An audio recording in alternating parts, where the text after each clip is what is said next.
important to have to look beautiful for a competition. Even the horses have to go to the hairdresser. What's up, guys? Welcome back to Ride the Bean. Today I am still in Jerez, and today is the first day of the Feria de los Caballos, the horses festival or whatever you call it. It's a gigantic celebration that lasts 7 days here, and it's full of people. It's like a huge area here where they put up pop-up bars and discos and restaurants and everything. And today I thought I would show you a little bit around here, because today is the opening day. So we're going to see the opening ceremony where they turn on all the lights and everything, which is awesome. And I'm here with my good friends, my sort of Spanish family, Luis, Julia, and Luis Alfonso. These guys took me in when I was studying here, and they let me stay with them for quite some time.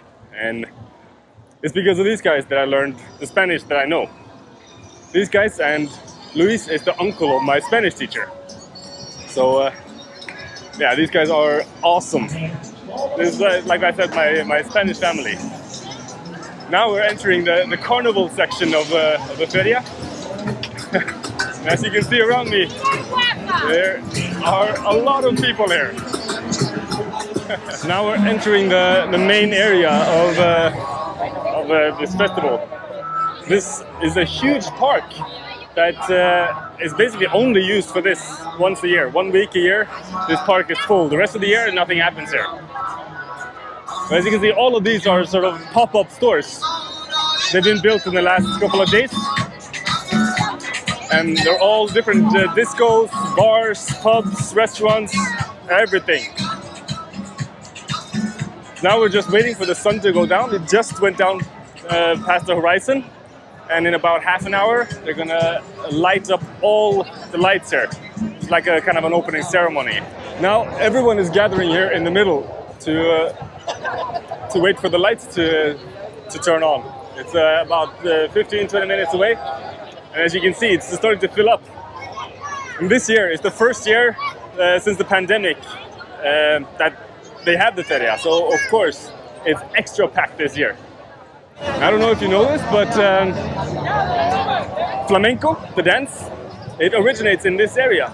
So as you can see around me, there are a lot of beautiful women with beautiful dresses, the flamenco dresses. And you can also see everyone drinking a drink called rebujito, which is basically sherry mixed with 7-Up. Very refreshing because it's really hot. Today it was more than 30 degrees, and now at night, after the sun has gone down, it's still 25-26 degrees. So it's really refreshing, and especially with this many people around. And since Jerez is the sherry district, this is where sherry originates, then of course they have to have a lot of sherry at the festival here. You can see all around this, it's covered with these sherry casks. It's kind of advertisement, but every bar here serves sherry and rebujitos, and of course beer and other cocktails and stuff, but rebujitos is the thing you need to try here. I'm gonna get one a bit later after the ceremony is done. There's so much people. Jonathan did not want to come here, and I understand why, because he hates people. This many people. He was really uncomfortable at the racetrack, so I can't even imagine what it would feel like here. Yeah, so now the opening ceremony is about to start. Fireworks are going. It's pretty cool.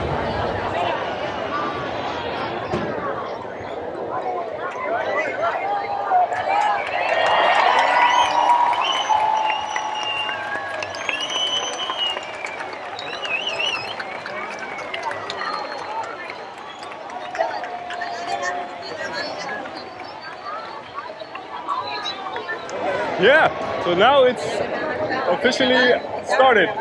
It's pretty cool. It's so noisy here. club plays different music. It's kind of confusing. ¿Qué quieres hacer aquí? Nada. Nada. ¿No quieres bailar? No?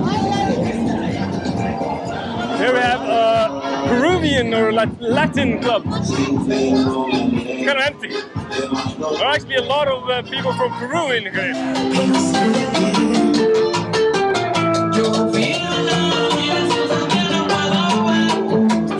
A jar of burrito for 10 euro.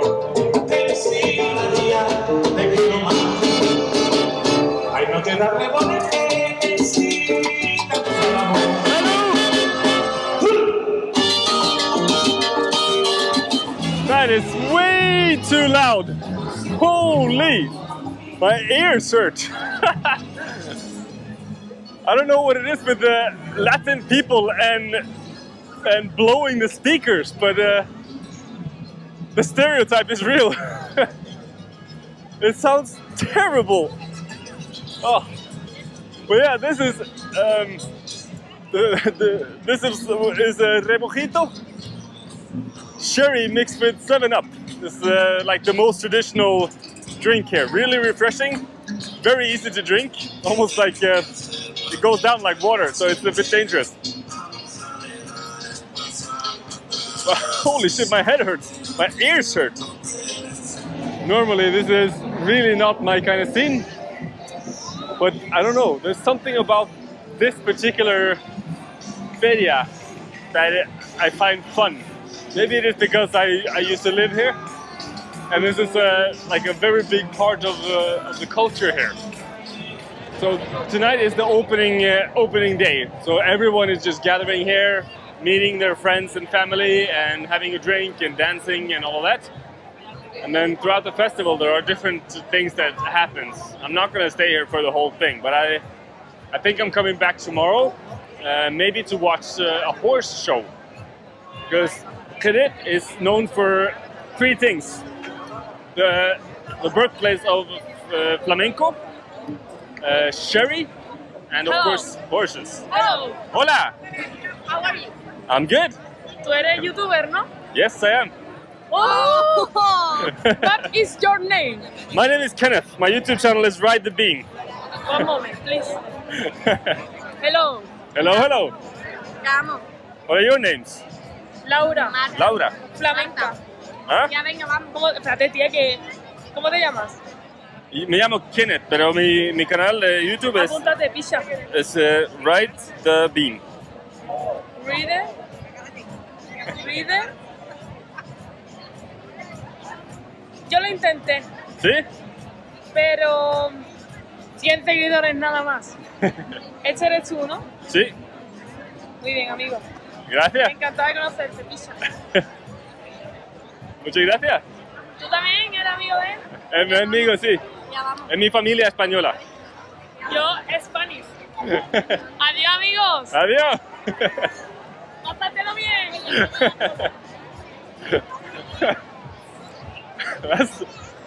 That's funny.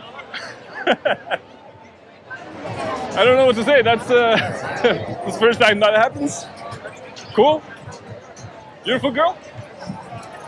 Of course, all the kids want to try all the carnivals and the rides and all that. Let's see what it looks like from above. The amusement park.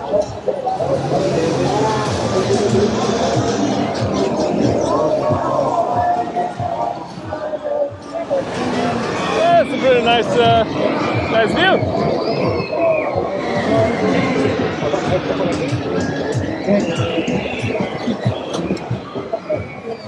I think this is it for tonight. But I think I'll return tomorrow to watch the horses. I'll see you then. Good night. So welcome to day 2 of the Feria de los Caballos, the celebration of the horses.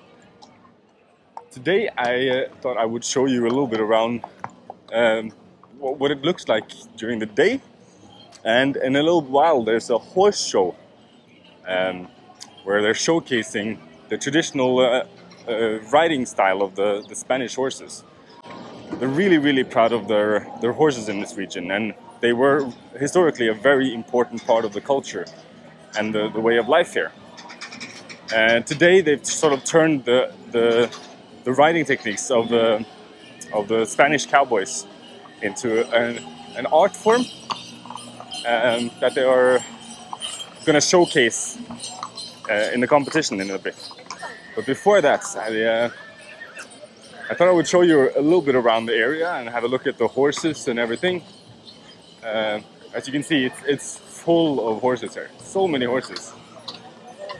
And they're kind of like a status symbol. I don't really know much about horses, but I know you can... If you look at the branding of them, most of them are branded with hot iron brands. And those are sort of the medium class horses. And you have some horses that are branded with white, so that means they've used ice to brand the horses. That doesn't really leave a scar, it just permanently changes the color of the hair that grows in that area. But that's an expensive thing to do, an expensive way of doing it, as I've understood. And so only the rich people and the super high status horses, the super expensive horses, have that white type of branding.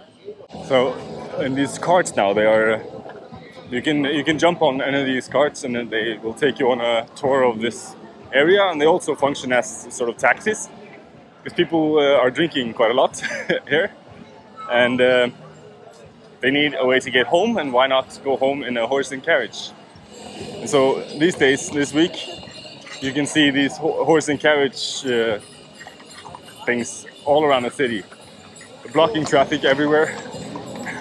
And everyone is riding horses in the streets. So half the city is blocked off.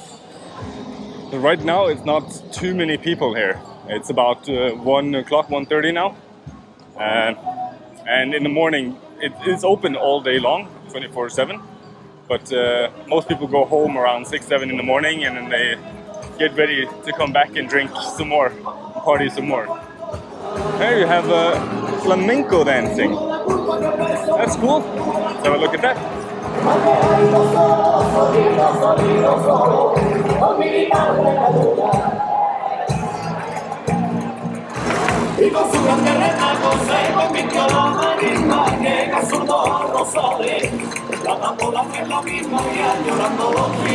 That's pretty cool. So the Flamenco Dance, like I've mentioned before, it originates in this area, and the history of it is pretty cool. I don't really know all the details, but it was invented by the gypsies hundreds, or if not thousands of years ago. The flamenco is a very sort of, I don't know what words to use, like strict or very sort of powerful way of dancing, very emotional. And they use a lot of clapping and stomping their feet and everything. And the reason for that is because the gypsies didn't really have any instruments or money to buy instruments, so they used their hands and their feet to create the rhythms. And that's why you have like so much clapping and stomping in flamenco. And the songs are usually, if you translate them, they're very powerful, very emotional. And they usually tell stories of tragedies or heartbreaks or difficult times, or a story of a powerful woman or struggling person. It's kind of interesting, I find. So the gypsies have influenced the culture here very much. The gypsies originally originated from India, and then they traveled all around the world and were rejected by all kinds of people, kind of like the Jewish people. In a way, who traveled around and were rejected everywhere they went. But the gypsies in this area mostly came from Egypt. So they emigrated from India, like way back in the days. And they somehow went to Africa, and then they came from Egypt and up through Africa to Spain. And that's why they are called gypsies. It derives from Egypt, the name of the country where they came from, kind of. In Spanish, they're called gitanos for the same reason, Egipto.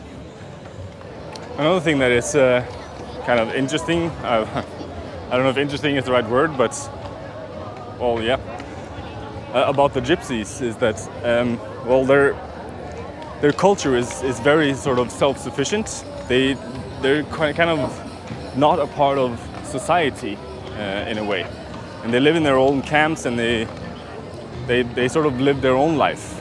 They don't want to conform to society, which is admirable in many ways. I think I really am attracted to that kind of lifestyle and way of thinking in many ways. But it also has its downsides because nobody ever wants to hire them because then they are known to be thieves. It's a stereotype, but it's kind of, especially here in Spain, it's a stereotype that is based in reality to some degree, because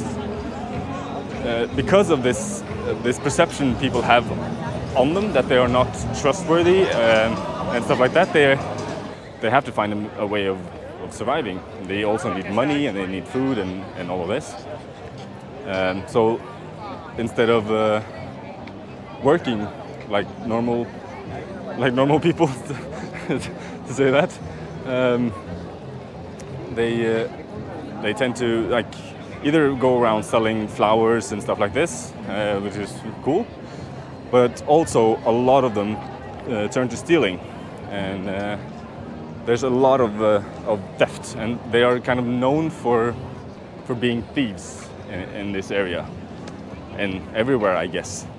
People always say, wherever I've been traveling, people say, watch out for the gypsies, they steal. And although it's a stereotype and it's dangerous to sort of label a whole group of people as thieves, it very often turns out to be true because of this sort of separation from regular society. And nobody here in the region wants to hire them because of this. So it's very difficult for them to get jobs and actually get out of this cycle too. So it's a tricky situation. But on the other hand, on the bright side of this kind of, is that all the business owners here and everyone, they know that these people won't find jobs. They know that they won't hire them, and if they won't hire them, nobody else will either. And so they tend to give a lot of money to the beggars. So a lot of the gypsies turn to begging, which is better than stealing, I would say. And mostly people look down upon beggars, but not really the gypsy beggars. People are happy to give to the gypsy beggars because they know that this is their way of surviving. They can't really get jobs because nobody wants to hire them. It's a shame. It's not a good thing that it is this way, but I can understand it, and I find it interesting. This is sort of, it's interesting to see as a foreigner coming into this culture and viewing it from the outside. But it's also kind of strange because this the gypsy influence is deep in Andalusia. You see influences by gypsy culture everywhere in society, and many other things that people today view as Spanish, like flamenco, comes from the gypsy culture. Now it's getting time to have a look at the horses. So let's head across the streets and watch some of the dancing horses. I don't really know much or if anything about horses or horse training or anything like that. But I learned quite a lot on this trip when I was in France visiting Caballos. I learned a lot about methods of training horses. And of course the traditional style is to use pain and sort of fear tactics to scare the horse or use pain to get him to do stuff. But then nowadays more people are trying to use more humane methods of training horses. It takes a lot longer time and a lot more patience, but it's a lot more humane and a lot more kind to the animals. But here in Spain, the horses the Spanish horses are known for being very well trained, and the people working with horses here are very fast. They train them very fast because traditionally they need a horse to be ready very fast in the field. Remember they're herding bulls, 500 kilo bulls, and they need to be able to use all of these techniques. And they need to know that the horse doesn't get scared whenever a mouse or something pops out from the bush. And so they use methods that are maybe not the most humane to train. So in the bands that the horse has above its nose, they have like small metal spikes, so that it's kind of painful for the horse. And the thing that it has in its mouth as well is like extra tight to get the horse to turn very, very sharply. And so you can have a debate about if that's good or not, but that's the way it has been done for hundreds, if not thousands of years.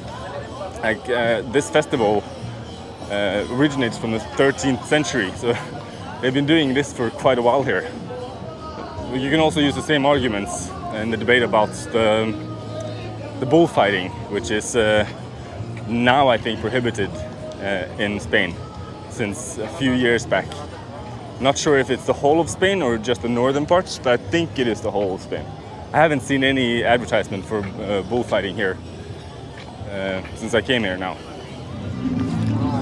Here we have some beautiful dancing horses.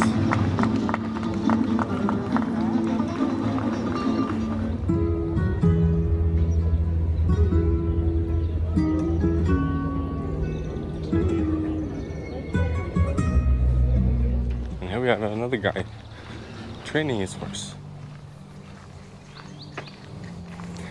Horses are pretty incredible animals. Cool, we can go and say hi to the horses.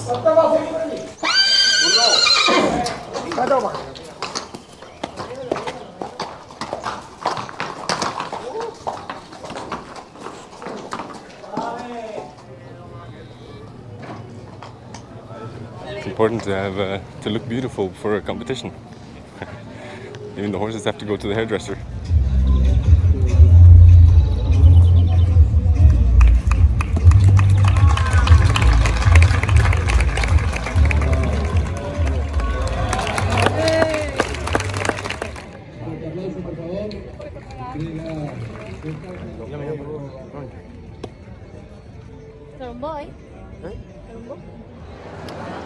Oh, that was fun. It was interesting to watch the horses. I learned a lot from that. Now I went back to the Feria area, and as you can see now the people are starting to come back. They've been home resting for a bit, slept, had a shower, and then now they're back here to drink more and party more. And now here come the police on horse as well.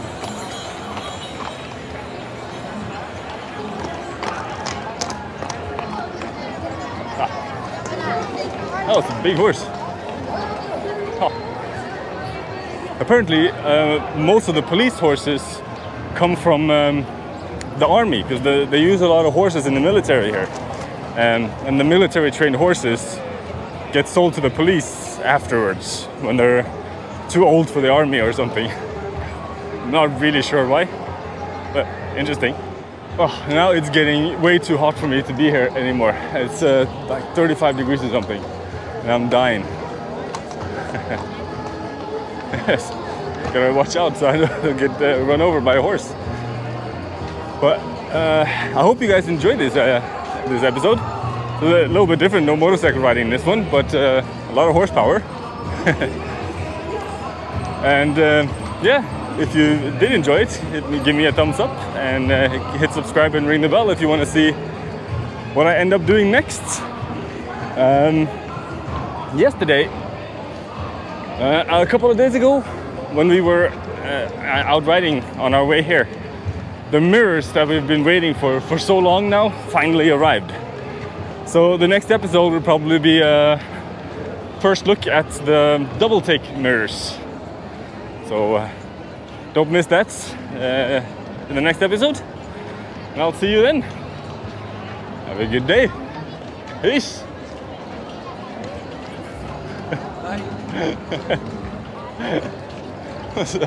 Almost got hit by a horse there. I'm not used to having to watch out for horses like this everywhere.